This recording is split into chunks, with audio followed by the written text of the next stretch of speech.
Boa noite. Tudo bem, gente? Ois ao entrarem para ver se estão ouvindo. Estão me vendo. Quem puder me avisar, me dar um feedback. Sheila. Oi, Roa. Dá pra ouvir? Dá pra ouvir, dá pra ver? Ótimo. Todo mundo tá ouvindo? Então tá. Bom, pessoal, a ideia hoje, né? Oi, Fernanda. A ideia hoje é a gente falar um pouquinho do diagnóstico em mulheres, meninas, adolescentes, adultas, jovens, tá? Que é um diagnóstico um pouco diferente, especialmente quando feito numa fase mais tardia. Diagnóstico de autismo, tá? A gente vai dar uma pincelada rápida em diagnósticos diferenciais, e aí entra TDAH e entra autossabilidades, né? Vou falar um pouco de confusões diagnósticas, tá?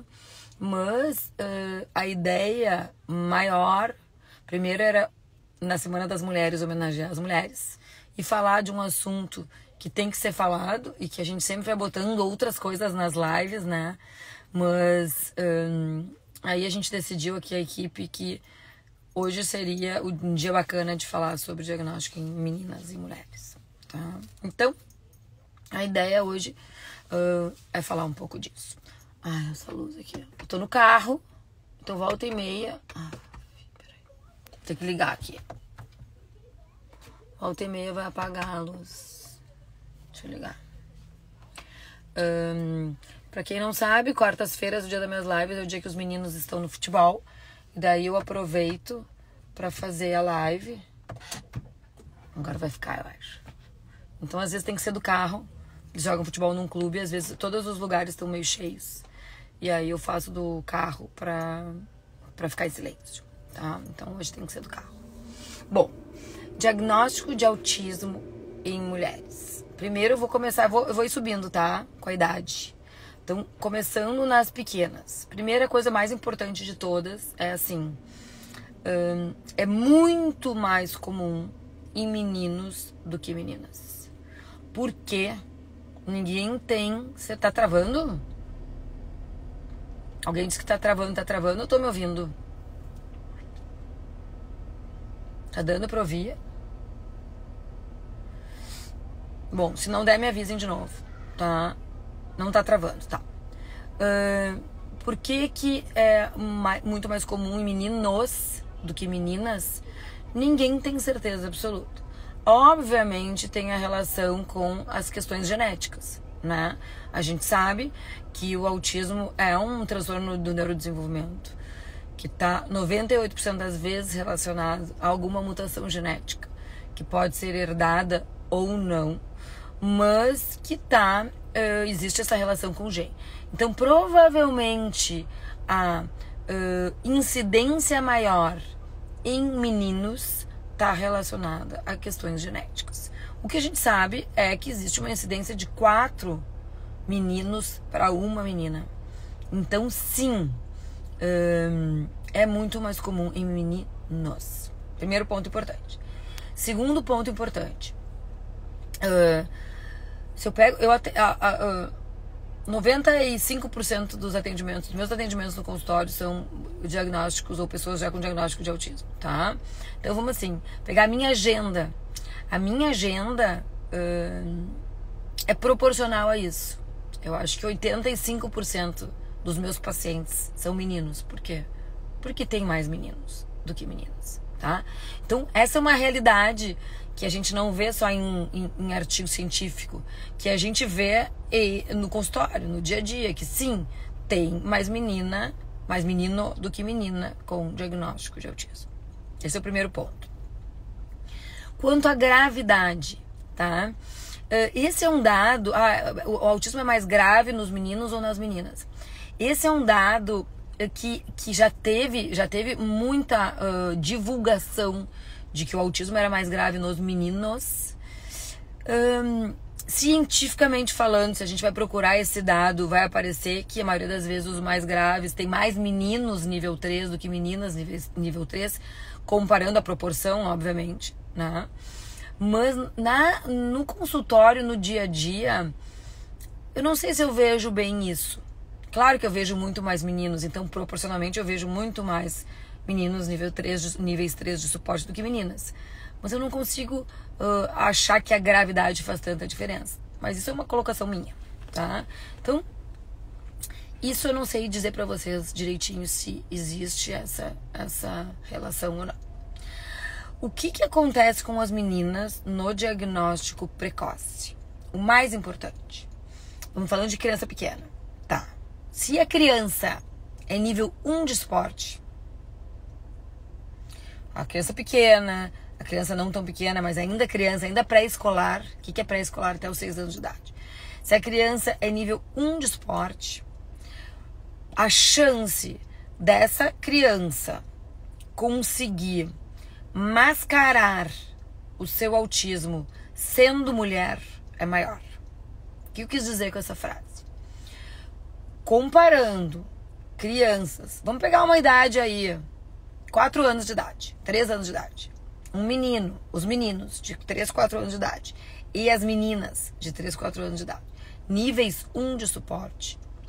As meninas têm uma tendência a disfarçarem ou mascararem mais o seu diagnóstico. Por quê? Não se sabe por quê, mas a impressão que a gente tem é que a menina, nessa idade, ela tem mais noção de contexto social que o menino. Então, desde cedo, ela entende que mesmo que ela queira gritar ou estereotipar, que vai parecer estranho naquele ambiente. Então, ela consegue conter muito dos seus sintomas. Ela consegue disfarçar, ou ela sai do ambiente para estereotipar em outro, ou ela sai do ambiente. E os meninos não. Os meninos têm menos nessa idade a noção do contexto social, então eles não disfarçam. Eles botam os sintomas para todo mundo ver, tá? Isso talvez seja a grande dificuldade do diagnóstico em meninas pequenas. Níveis 1 de suporte. Por quê? Elas mascaram melhor. Porque os sintomas, os critérios diagnósticos seguem os mesmos. Então, crianças com dificuldade de socialização, né, que não significa que não socializam. Socializam, mas de uma forma inadequada muitas vezes. O que eu ouço às vezes de relato de pais é, por exemplo, assim: a minha filha não pode ser autista, doutora, porque ela vê todo mundo e abraça todo mundo. Ela chega na escola e dá oi pra todo mundo. Uma menina de 3 anos ou de 4 anos que chega numa escola cheia de gente desconhecida e abraça todo mundo e olha pra todo mundo e fala oi, isso não é uma socialização adequada, né? Uma criança de 3, 4 anos está entrando num lugar estranho, ela fica tímida. Isso é adequado. Cumprimenta que ela conhece, mas ela fica tímida, fica mais reservada. Então esse é um conceito que as pessoas distorcem. Ah não, mas se cumprimenta, se abraça, se beija, não é autista. Caiu esse conceito há muito tempo. O conceito que a gente usa é o de socialização inadequada. E as meninas têm essa facilidade de fingir melhor, de mascarar melhor, de disfarçar melhor. Esse é o primeiro ponto. Nível 1 de suporte. Quando a gente fala em nível 2 ou nível 3 de suporte, já fica mais difícil a gente entender essa diferenciação e fica mais fácil de fazer o diagnóstico. Por quê? Porque quando a pessoa, nível 3 especialmente de suporte, que tem mais acometimento social, verbal, como um todo, né, sensorial, ela tem menos condições de disfarçar ou de mascarar ou de fingir o seu diagnóstico. Por quê? Porque ela é mais sintomática. Então, essa noção do social, essa noção do inadequado, ela fica muito perdida nos sintomas e nos sinais que estão ali presentes e querendo aparecer e se mostrando, e não existe essa regulação tão grande. Então, pontos importantes desse primeiro momento da live. 1. Diagnóstico é mais comum em meninos do que meninas. Sim, é uma verdade absoluta. 2. Meninos são mais graves do que meninas. Eu, Marta, não consigo enxergar bem assim, tá? Claro que eu não estou considerando a proporção de número. 3. Quando nível 1 de suporte na primeira infância até 6 anos, mais difícil fazer diagnóstico em meninas, sim. Por quê? Porque elas mascaram melhor do que os meninos níveis 1 de suporte na primeira infância até os 6 anos de idade. E quando o nível 2 e 3 de suporte, já fica mais fácil da gente fazer o diagnóstico tanto em menino quanto em menina, tá? São crianças não verbais, ou pouco verbais, ou verbais não funcionais, que tem mais ecolalia, que tem mais ecopraxia, que estereotipam mais, que tem mais padrões obsessivos, compulsivos. Então, fica mais fácil, de fato, de fazer o diagnóstico, tá? De novo, diagnóstico precoce imprescindível. Por quê? Porque a gente, começando a estimular cedo, a gente muda o funcionamento das crianças. Hoje eu vi uma menina no consultório, que eu atendo, eu acho que é 1 ano e meio, ou um ano e meio talvez. Ela tem um TEA nível 1 de suporte hoje. Ela tem agora 4 anos. O diagnóstico foi feito com 2, tá? Era uma menina que me preocupava pelo padrão rígido de comportamento, pela quantidade de estereotipias, pela falta de contato visual, pela falta de comunicação. Ela falava muito pouco em inglês só e ficava repetindo letras e números, etc. Hoje, depois de 1 ano e meio de terapias e de uma família super envolvida, obviamente, eu falei para os pais, a gente vai começar a diminuir as terapias, vai começar a espaçar a necessidade de consultas e provavelmente no próximo ano ela vai ter alta de quase tudo. Então isso é lindo de ver. E não era uma menina nível 1 que veio falando que tinha uma outra característica, não. Uma menina que uau, peraí, vamos prestar atenção. Hoje é uma menina que eu não tenho mais essa preocupação. A minha red flag baixou lá embaixo, assim. Pum, foi pro chão. Tá ótima. Ah, mas tem ajustes, óbvio. A chance da gente não ter ajuste nenhum é muito pequena. Sempre vai ter ajuste. Nós típicos temos ajustes. Mas uma criança super funcional me contou história, viu todos os brinquedos que ela costumava enfileirar, olhou para os brinquedos, saltou nem quis dar nem da bola para os brinquedos, deixou os brinquedos de lado, pegou outros e começou a fazer uma brincadeira funcional. Então, assim, a importância do diagnóstico precoce, independente do gênero, menino ou menina, tá nisso. Faz diferença a gente começar cedo. Isso é o mais importante. Ai, doutora, mas às vezes eu tenho dúvida. Médicos mais jovens me procuram, às vezes eu tenho dúvida, eu não fico em dúvida. Eu também tenho. Às vezes eu tenho dúvidas em pequenos, às vezes eu tenho dúvidas em grandes, às vezes eu tenho dúvidas em adultos. Às vezes eu fico muito confusa entre os diagnósticos diferenciais. Mas se a gente tem dúvida nos precoces, né, nos diagnósticos precoces, na primeira infância, ali até os 6 anos de idade, vale a pena a gente apostar na reabilitação. Por mais que a gente reveja isso em algum momento. Opa! Talvez não seja. Talvez eu tenha exagerado. Talvez eu tenha estado muito alerta. Mas, se tu proporcionou à família buscar algum tipo de recurso de reabilitação, mal não vai fazer, tá? Então, na dúvida, na primeira infância, falem isso abertamente. A gente não tem vergonha de falar isso. Não existe um exame que nos dá um diagnóstico. O diagnóstico é clínico. Às vezes a gente fica em dúvida e não tem vergonha nenhuma de ter dúvida e fala, olha, estou em dúvida, me parece, temos que começar a estimular e ir revendo. Talvez isso não seja bem assim, talvez venha um outro diagnóstico associado, TDAH e autismo, e altas habilidades e autismo. Ali nos níveis 1, tá? Nos níveis 1, TDAH e autismo, altas habilidades e autismo. Nessa idade aí, 3, 4 anos, às vezes é muito difícil da gente saber o diagnóstico. É muito difícil. Porque daí, daqui a pouco, começa a ficar super agitada. Ah, não, era só TDAH, mas parecia autismo. Por quê? Porque tem muitas características comuns, né? Muitas características comuns. Então, a gente tem que estar aberto para essa conversa. As famílias têm que entender que a gente está fazendo uma prevenção ao solicitar algum tipo de estímulo específico para uma criança que a gente está em dúvida diagnóstica. Tá, bom, tô fugindo, né, do assunto. Então, primeira infância é isso. E aí, quando essa criança cresce, tá? Aí entra uma fase ali de infância, na idade escolar, que fica mais difícil ainda. Nível 1. Nível 2 e 3 é mais fácil de fazer diagnóstico. Nível 1 fica mais difícil ainda da gente fazer diagnóstico. Por quê? Porque existe muito mascaramento. E o mascaramento, se pra gente médico, especialista, já fica difícil de fazer diagnóstico, imagina pra uma família. Imagina pra escola. Não. Ela tem algumas coisas, mas todo mundo tem as suas coisas. Ela tem alguma estranheza, mas todo mundo tem a sua estranheza. Não é autista. Não é autista.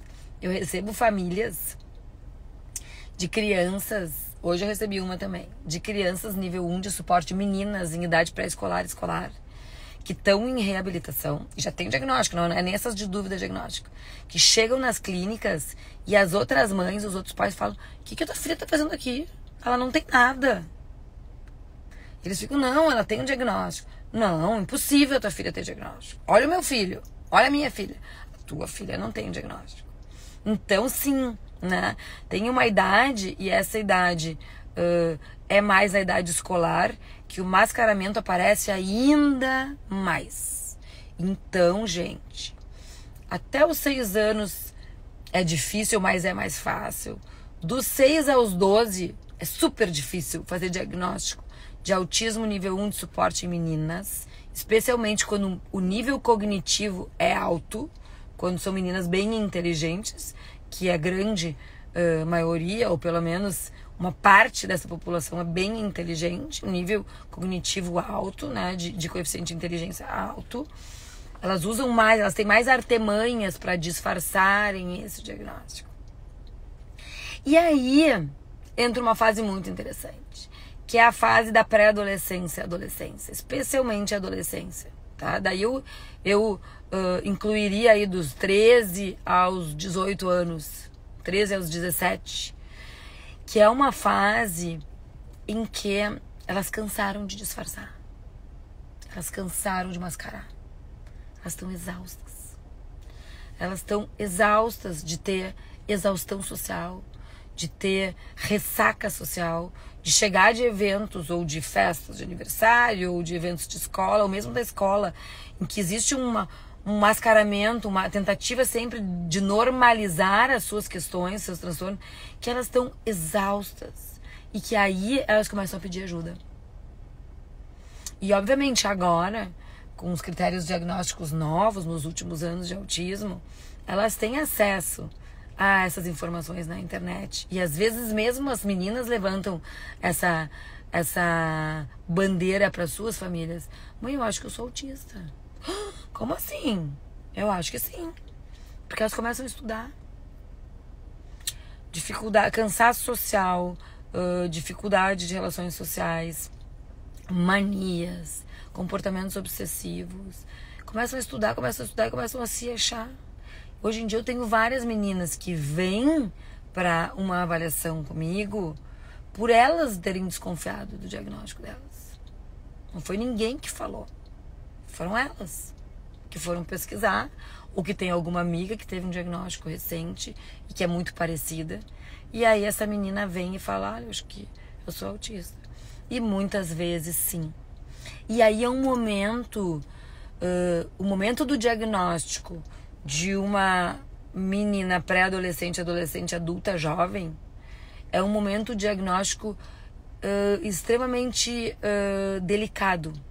Porque ao mesmo tempo que existe o alívio do diagnóstico, existe uma tristeza, existe um luto de toda aquela infância vivida, com grandes dificuldades, que sempre foram dados outros nomes para essas dificuldades. Então, é um momento complicado. Ufa, finalmente eu sei o que eu tenho. Finalmente eu vou conseguir me encontrar. Finalmente eu vou me permitir ser quem eu sou. Bacana. Mas, pomba, todo esse tempo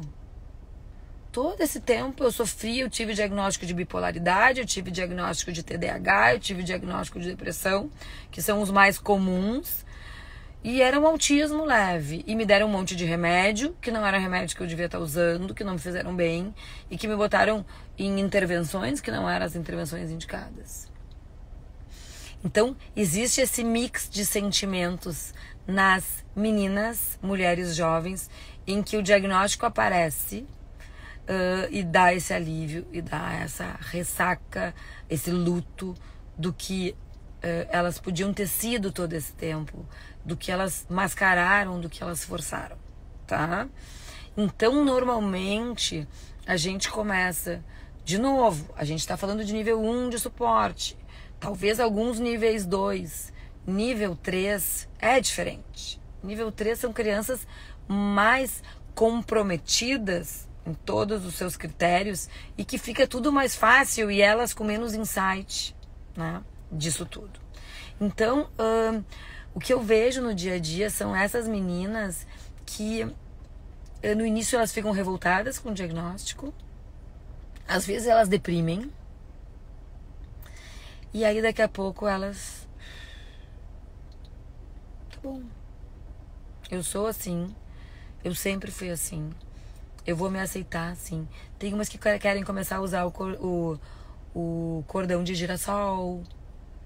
Tem umas que se permitem usar suas roupas pretas largas sem constrangimento, porque realmente tudo que é justo dá um desconforto extremo. Então, depois de vir a revolta, vem o alívio e vem o reconhecimento e vem essa exposição. E isso é muito importante pra gente que trabalha, pra gente que trabalha com autista e que tem filho autista. Que essas meninas, muitas vezes, são as pessoas que começam a botar o autismo mais na frente. Sim, eu sou autista, eu sou funcional, eu tô aqui, eu tenho minhas dificuldades como todo mundo tem as suas, eu tô usando meu cordão, eu tô socialmente funcionando, eu tô academicamente funcionando e tá tudo bem. Então, são essas pessoas que conseguem normalizar um pouco esse diagnóstico que ainda é muito embaçado para muita gente. Diagnóstico de autismo nível 1 de suporte, tá? Essa pergunta eu recebo todos os dias. Todos os dias alguém, ou paciente, ou amigo, ou funcionário, ou alguém me fala assim, por que tem tanto caso de autismo hoje, não tinha antigamente? Todos os dias alguém me pergunta isso. Por quê?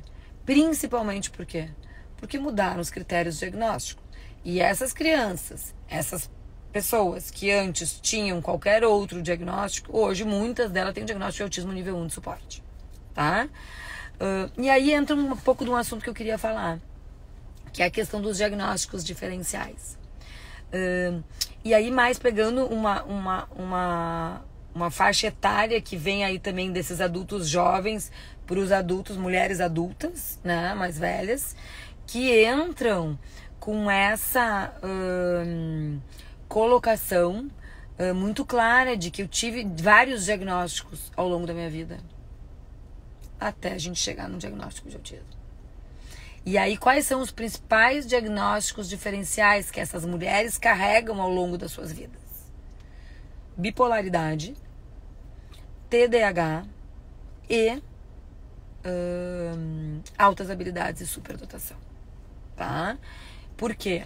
Porque existem muitas características semelhantes e, mais uma vez, quando essas mulheres hoje, adultas, eram crianças, a gente não tinha um olho aberto para as pessoas níveis 1 de suporte. A gente achava algum outro nome para dar. Hoje a gente sabe que é isso. Mas naquela época não. Quando eu comecei a faculdade de medicina, eu me formei em medicina em 2001. Imagina, eu comecei a faculdade de medicina em, sei lá, 95. Autistas eram as crianças níveis 3 de suporte e ponto final. As pessoas níveis 3.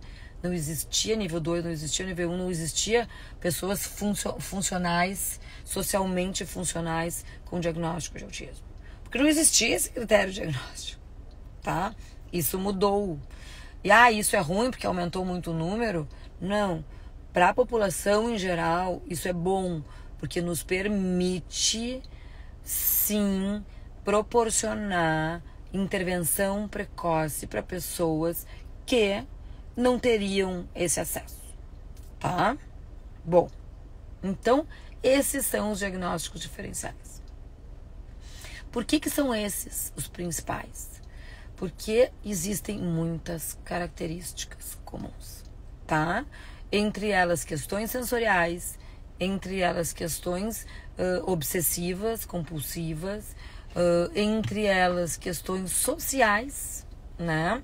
Tem pessoas com transtorno de déficit de atenção e hiperatividade, predomínio hiperativo, por exemplo, hiperativo impulsivo, que são pessoas socialmente muito inadequadas, que são pessoas excluídas dos seus grupos, porque sempre falam no momento inadequado, atropelam alguém que está falando, ou falam coisas inadequadas para pessoas que não estão preparadas para ouvir aquilo. Então, socialmente, os meninos empurram, brigam, arrancam, são impulsivos. Então, existe um prejuízo social importante em alguns tipos de TDAH. E aí entra essa confusão diagnóstica, que é relativamente comum. Era muito mais do que é hoje, mas ainda, infelizmente, é, né? Hoje eu atendi um menino que tem um diagnóstico de bipolaridade, já tem um diagnóstico, tá? Feito por uma psiquiatra mais antiga. Tem um diagnóstico, ele, o menino, não é menina, tá? Mas o menino, que tem 9 anos, tem um diagnóstico de bipolaridade, tem um diagnóstico de TOD, e tem um diagnóstico de TDAH. Bipolaridade, TOD, TDAH. Tem um laudo com esses 3 diagnósticos. Tá usando Ritalina, lítio e um psicoestimulante, um estabilizador do humor e um antipsicótico. E aripiprazol. Tá? E a mãe me procurou querendo saber se existia uma alternativa menos agressiva do ponto de vista químico para o filho dela, porque ela não estava vendo resposta àquelas medicações. E daí eu falei, não, antes da gente falar de medicação, me conta do teu filho. Bom, ela me descreveu um autista. Ela me descreveu um autista com altas habilidades. Então, Marta, hoje, foi uma consulta online, tá? Não vi o menino, vou ver para poder fechar o diagnóstico, mas a minha impressão diagnóstica põe todos esses diagnósticos para lá e vamos dar espaço para uma criança até nível 1 com altas habilidades de superdotação. E tem um TDAH, predomínio hiperativo e impulsivo, sim, que passa essa impressão de opositor desafiante, tá? Então isso aí, vocês entendem? Essas crianças, essas pessoas carregavam esses diagnósticos. E mulheres mais ainda, porque é mais difícil esse diagnóstico a mulher, tá? Então atenção para os diagnósticos diferenciais. Não se contentem com qualquer diagnóstico. Vocês como pais, como pacientes, como profissionais que trabalham com crianças autistas, não se contentem com qualquer diagnóstico. Se a gente tem uma dúvida, vamos revisar esse diagnóstico. Ninguém tem a obrigação de acertar 100%. Pode ser que a pessoa tenha tido uma boa avaliação, mas ela não conseguiu chegar. Vamos revisar esse diagnóstico, tá? E aí entra então a parte das pessoas mais velhas, né? E aí esse grupo de pessoas mais velhas, mulheres mais velhas que eu atendo hoje em dia, na maioria das vezes são mães. São mães de autistas que começam a se identificar com os filhos. E não só começam a se identificar, mas não lembram de quando eram pequenas, só que as mães e os pais lembram. Tu era igual. Como assim? Tu era igual. Tu tinha muita dificuldade de socializar. Tu tinha manias quando brincava. Tu empilhava tudo, separava por cor. Se alguém mexesse nos seus brinquedos era o caos. Tu tinha muitas crises. Foi um bebê muito choroso. Seletividade alimentar extrema. Tarará, tarará, tarará. Então as mães começam a descrever... As mães das mães começam a descrevê-las iguais a seus filhos. Claro que pode ter níveis diferentes, né? Tem muitas mães de autistas nível 3 que a gente faz diagnóstico de autismo nível 1. E isso não quer dizer, se eu tenho um autista nível 3, eu sou nível 3, não. Existe muito mais chance de alguém na família ter o mesmo diagnóstico, mas não o mesmo nível de suporte necessariamente. Essa relação direta não existe, tá? Então, assim, mulheres, qual é o grande asterisco dessa live? A grande sublinhada dessa live? Questionem os diagnósticos neuropsiquiátricos de mulheres. Observem a história familiar. Especialmente mulheres hoje em dia que são adultas, que são tratadas em psicoterapia, nisso, daquilo, e que têm filhos autistas. A gente tem que revisar. Tá, mas o que vai mudar o diagnóstico? Não, às vezes não muda nada. Mas às vezes muda. Às vezes muda do entendimento da pessoa com ela mesma. Às vezes a gente fica assim, mas por que eu era assim? Por que eu fazia isso? E aí te dizerem que tu é autista vai te dar muita resposta para coisas do teu passado. Tu vai te identificar com esse teu filho. Tu vai te identificar com outras pessoas. Tá? Então, eu sempre acho que vale a pena, independente da idade, vasculhar isso. Tá? Mas eu já tenho 50 anos. Ok. Tenho 50 anos de vida pela frente. Vamos resolver essas questões que ficaram meio inosadas aí atrás. Né? Então, qual é o primeiro passo para uma mulher que suspeita? O que fazer, quem procurar? Bom, o primeiro passo, quando a gente suspeita, é a gente procurar alguém que trabalhe com esses diagnósticos.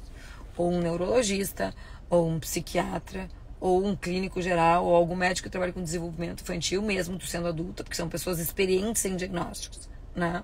Eu, por exemplo, trabalho muito mais com criança, mas hoje em dia eu atendo muito adulto, especialmente com suspeita de autismo ou outras habilidades que me procuram, porque sabe que eu tenho conhecimento na área. E eu atendo sem problema nenhum. Então tem que procurar essas pessoas. E tem que tentar fechar um diagnóstico. Existem critérios diagnósticos. Né? E a gente começa a ouvir a história de vocês, mulheres, e começa a entender várias coisas e começa a diferenciar, não, mas isso deve ser outra coisa, que não é autismo. Ou não, isso tem todas as características de autismo. Então a dica é: acolham as mães, acolham as mulheres e tentem ajudar a entrar de uma forma delicada nesse diagnóstico. Especialmente nessa idade aí da adolescência, pré-adolescência, início da idade adulta, que existe sempre. Nós adultas temos mais facilidade em receber algumas notícias. Nessa idade de adulta jovem e tal, é mais difícil, existe um luto do que eu podia ter sido, não fui, porque o meu diagnóstico não foi feito. Então a gente tem que ter cuidado ao falar com essas pessoas, tá? Os critérios diagnósticos são os mesmos, lembrando que as crianças pequenas, elas disfarçam menos, então é mais fácil, mas ainda disfarçam, as meninas. As um pouco mais velhas disfarçam mais, talvez seja a época mais difícil da gente fazer esse diagnóstico. Meninas níveis 1 de suporte, dos 7 anos aos 12, difícil o diagnóstico. As menores, um pouco mais fácil, e as mais velhas vêm te procurar para isso. Tá? E o alerta bem grande para mães de autista, né? Mãe de autista com um monte de diagnóstico, um monte de passagem por psiquiatra, por psicólogo, nunca conseguiu fechar uma medicação, nunca conseguiu se encontrar no seu diagnóstico. Red flag. Vamos ver o que está acontecendo. Pode ser que tenha um outro diagnóstico aí. Tá? Gente, assim, era isso que eu queria passar hoje para vocês, tá? Não vou ficar 1 hora falando. Os critérios diagnósticos são os mesmos. Só esses cuidados que a gente tem que ter. E a palavra para autismo em meninas é mascarar. Vamos ler sobre isso. Mascarar. Para conhecer melhor os nossos pacientes, para conhecer melhor as nossas filhas, tá?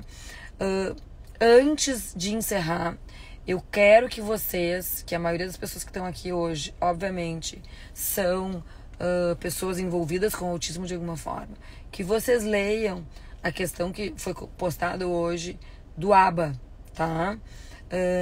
quais são os direitos do paciente em relação à aba, quais são os deveres do plano de saúde em relação à aba, porque diariamente está existindo um grande movimento nos planos de saúde, começaram a negar as terapias, tá? E eu tô tendo uma procura muito grande de pacientes que estão me pedindo para refazer laudos, porque o plano de saúde está avisando que a terapia ABA vai ser cortada. Não é bem assim. A gente tem os nossos direitos, os pacientes autistas têm os seus direitos e a gente tem que lutar por eles, tá? Então leiam no post quais são os direitos, passem essas informações para os pacientes de vocês. Tem famílias desesperadas, tem famílias de crianças que são graves, que precisam do atendimento, que não tem condição financeira nenhuma de pagar particular e que estão desesperadas. Então, assim, vamos tentar passar essa informação adiante, porque no momento é o que está gerando mais conversa, conflito e estresse em quem vive nesse meio de crianças atípicas, tá? Um beijo em vocês. Quarta-feira que vem voltaremos com novidades. Ainda não sabemos o assunto. A Rochelle vai me ajudar a descobrir que assunto a gente vai falar quarta-feira que vem. Um dos assuntos, provavelmente, que serão abordados nas próximas lives será esse assunto do ABA, dos direitos, de novo, refrisar, tá? E olhos abertos para as meninas, tá? Ó, a Rô tá me ajudando. Ela já sabe. Então perguntem pra ela que a gente sabe o que a gente vai falar quarta que vem. Beijos, boa noite, até mais, até quarta. Tchau.